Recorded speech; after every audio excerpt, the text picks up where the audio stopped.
Very good. Oh, ano tawag dito?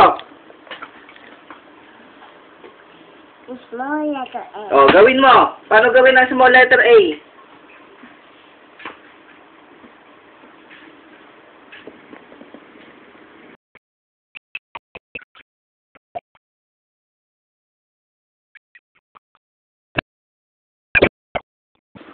Bura mo.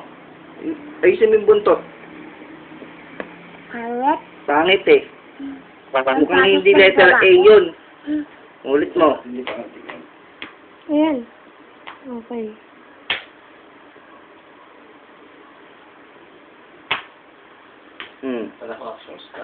Ang tawag dyan? Oh, kasi yung kanina medyo malaging damit. Oh, very good. Alam mo na yung big letter A, di ba? Oh, paano ang small letter A?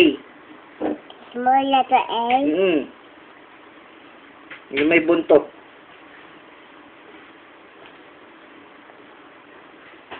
Oh, Very good. ulit mo. Mali yung buntot. Paano yung buntot na maayos? Ganito yung itsura. Ganyan-gayahin mo. Ulit.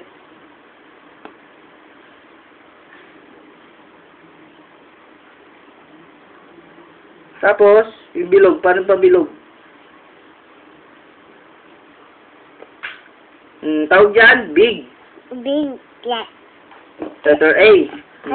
letter A to. Ano? Letter A to. Hindi maliit. Big letter A yan. Kapag small, pabilog. Big letter A, madami. Oh, small letter A naman, no? Gusto ko yung small letter A, yung pabilog, yung may buntot.